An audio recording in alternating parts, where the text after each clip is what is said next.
नमस्कार दोस्तों। बायोलॉजी में तीसरे पार्ट का रिवीजन करते हैं जिसका नाम है जीव जनन कैसे करते हैं। How do organism produce. पहला क्वेश्चन है, निषेचन की क्रिया किस जीव में मुख्यतः होती है? बी। उसका उत्तर है पुष्पी पादप एवं जंतुओं में। किस प्रकार के जनन में जनक के शरीर से कलिका निकलती है? मुकुलन में। स्त्री केसर के आधारीय भाग को कहते हैं अंडाशय। लैंगिक जनन में आवश्यकता होती है नर एवं स्त्री जननांग दोनों। पुंकेसर पुष्प का कौन सा भाग जननांग है? नर। पुष्पों में यौनारंभ के लक्षण है दाढ़ी एवं मूछ का उगना, कंठ का फूटना, मांसपेशियों में उभार होना। ये सभी पुरुषों का यौनारंभ का लक्षण है। मनुष्यों में नर जननांग निम्नलिखित में से कौन है? वृषण, शुक्रवाहिका, मूत्रमार्ग। इनमें से सभी। ये सभी मनुष्यों में नर जननांग है। शुक्राणु का मोचन कहाँ होता है अथवा शुक्राणु कहाँ बनता है? शुक्रवाहिका वृषण में। मनुष्य में शुक्राणु तथा अंडाणु का निषेचन होता है फैलोपियन नालिका में। वृषण भ्रूण का विकास होता है गर्भाशय में। किस स्थिति में कार्पस लुटियम सक्रिय रहकर हार्मोन प्रोजेस्टेरॉन तथा रिलैक्सिन स्रावित करता है? अंडाणु के निषेचित होने के बाद। लैंगिक जनन संचारित हार्पिक रोग है वायरस जनित। पुरुष के शीशन का शिखर भाग कहलाता है ग्लांस। नर युग्मक एवं मादा युग्मक के ग्लांस संकलन को कहते हैं निषेचन। किसमें अलैंगिक जनन मुकुलन द्वारा होता है? ईस्ट में। निम्नलिखित में से कौन एक उभयलिंगी जंतु है? केचुआ। पुष्पी पौधे में लैंगिक जनन किसे के द्वारा होता है? फूलों द्वारा। फूल का कौन सा भाग फल में बदलता है? अंडाशय। भ्रूण के जिस भाग में तना पत्तियां बनती है उसे प्रांकुर कहते हैं। निम्न में से किस जीव में बहुविखंडन होता है? मलेरिया परजीवी में। ब्रायोफाइलम में कौन से भाग में कायिक प्रवर्धन होता है? पत्तियां में। तने द्वारा कायिक प्रवर्धन होता है पुदीने में, हल्दी में, अदरक में। इनमें सभी में होता है। खंडन द्वारा जनन होता है सितारा मछली में। हाइड्रा में प्रजनन किस विधि से होता है? मुकुलन विधि से। स्त्रियों में अंडाशय की संख्या कितनी होती है? 2। मनुष्य में निषेचन के फलस्वरूप बनता है युग्मनज। वृषण में बने शुक्राणु संचित होते हैं अधिवृषण में। वैसे परिवर्तन जो जीवों में के नियंत्रण से बाहर होते हैं कहलाते हैं निकेत। गतिशील जनन कोशिका को नर युग्मक तथा जिन जनन कोशिका में भोजन का भंडारण संचित होता है उसे क्या कहते हैं? मादा युग्मक।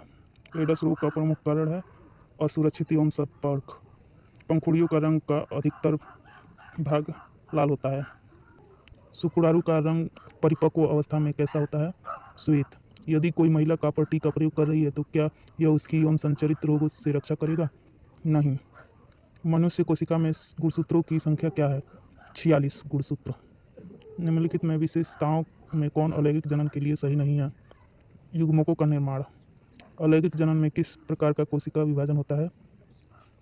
समसूत्रीय कोशिका विभाजन, असमसूत्रीय कोशिका विभाजन, ये दोनों का।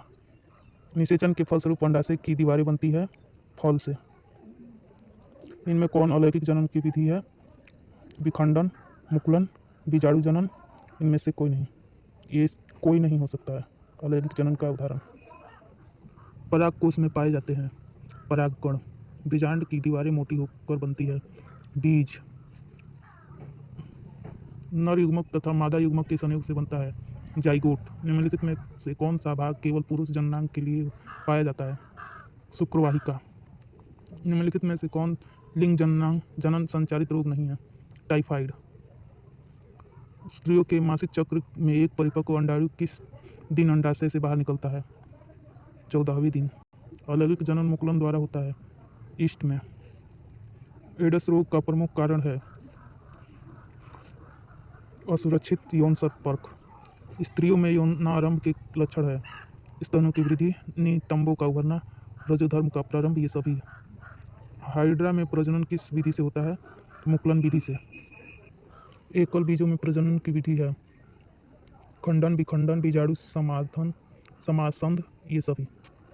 अंडाशय के भीतर पाया जाता है बीजांड। भ्रूण कोश अवस्थित हो रहता है बीजांड में। परागकणों का परागकोश से निकलकर पुष्प के वर्तिकाग्र तक पहुंचने की क्रिया को कहा जाता है परागकण। इनमें कौन शुक्राणुओं का संग्रह स्थान है जहां शुक्राणु परिपक्व तथा सक्रिय होकर निषेचन योग्य बनता है? अधिवृषण। को बहुकोशिकीय जीवों में होने वाले मुकुलन का उदाहरण है हाइड्रा। बीजाणु जनन अलैंगिक जनन की मुख्य विधि है कौकों में। कैलस का निर्माण होता है उत्तक संवर्धन में। बाह्य दल एवं पुष्प दलपुंज को कहा जाता है बाह्य दल एवं दलपुंज को कहा जाता है सहायक अंग। पुष्प के नर भाग को कहते हैं पुमंग। पौधे के मादा भाग को कहते हैं जयांग। द्विखंडन होता है अमीबा में, पैरामीशियम में और लिस्मैनिया में। कायिक प्रवर्धन संभव है जड़ द्वारा, तना द्वारा और पत्ती द्वारा। तने पर अपस्थानिक कलियां पाई जाती है आलू में। निम्न में कौन मानव में मादा जनन तंत्र का भाग नहीं है? शुक्रवाहिका। निम्नांकित में से कौन पुनरुद्भवन का उदाहरण है? हाइड्रा। पुष्प का नर जननांग कहलाता है पुंकेसर। निम्नांकित में कौन मलेरिया परजीवी है? प्लाज्मोडियम। निम्न में से कौन उभयलिंगी जंतु है? केचुआ। निम्न में से कौन एक लिंगी पुष्प है? पपीता पुष्प। अगले वीडियो में हम पढ़ेंगे अनुवांशिकता एवं जैव विकास, जिसे हम हेरिडिटी एंड इवोल्यूशन के नाम से भी जानते हैं।